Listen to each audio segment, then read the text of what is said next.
उत्पत्ति की किताब 5वां अध्याय। ये आदम का नस्बनामा है। जिस दिन खुदा ने आदम को पैदा किया तो उसे अपनी छवि पर बनाया, नर और नारी करके पैदा किया और उसको बरकत दी। और जिस रोज़ वो खल्क हुए उनका नाम आदम रखा। और आदम 130 वर्ष का था जब उसकी सूरत और छवि का एक बेटा उसके यहाँ पैदा हुआ और उसका नाम सेत रखा। और सेत की पैदाइश के बाद आदम 800 वर्ष जीता रहा और उससे बेटे और बेटियां पैदा हुई। और आदम की कुल उम्र 930 वर्ष की हुई तब वो मरा। और सेत 105 वर्ष का था जब उससे अनोस पैदा हुआ। और अनोस की पैदाइश के बाद सेत 807 वर्ष जीता रहा और उससे बेटे और बेटियां पैदा हुई। और सेत की कुल उम्र 912 वर्ष की हुई तब वो मरा। और अनोस 90 वर्ष का था जब उससे किनान पैदा हुआ। और किनान की पैदाइश के बाद अनोस 815 वर्ष जीता रहा और उसके बेटे और बेटियां पैदा हुई। और अनोस की कुल उम्र 905 वर्ष की हुई तब वो मरा। और किनान 70 वर्ष का था जब उससे महलेल पैदा हुआ। और महलेल के पैदाइश के बाद किनान 840 वर्ष जीता रहा और उससे बेटे और बेटियां पैदा हुई। और किनान की कुल उम्र 910 वर्ष की हुई तब वो मरा।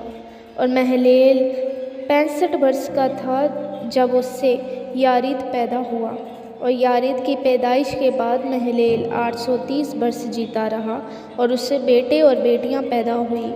और महलेल की कुल उम्र 895 वर्ष की हुई तब वो मरा। और यारिद 162 वर्ष का था जब उसने हनोक को पैदा किया। और हनोक की पैदाइश के बाद यारिद 800 वर्ष जीता रहा और उससे बेटे और बेटियां पैदा हुई।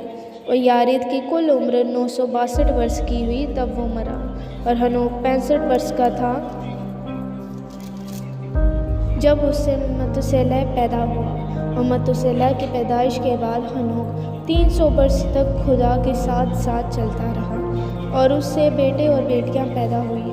और हनोक की कुल उम्र 365 वर्ष की हुई। और हनोक खुदा के साथ साथ चलता रहा और वो गायब हो गया क्योंकि खुदा ने उसे उठा लिया। और मतुसेलह 187 वर्ष का था जब उसमें लमक पैदा हुआ। और लमक की पैदाइश के बाद मतुसेलह 782 वर्ष जीता रहा और उसके बेटे और बेटियां पैदा हुई।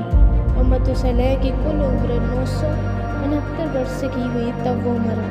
और लमक 182 वर्ष का था जब उससे एक बेटा पैदा हुआ और उसने उसका नाम नूह रखा और कहा कि ये हमारे हाथों की मेहनत और मशक्क़त से जो ज़मीन के सबब से है जिस पर खुदा ने लानत की है हमें आराम देगा। और नूह की पैदाइश के बाद लमक 595 वर्ष जीता रहा और उसके बेटे और बेटियां पैदा हुई।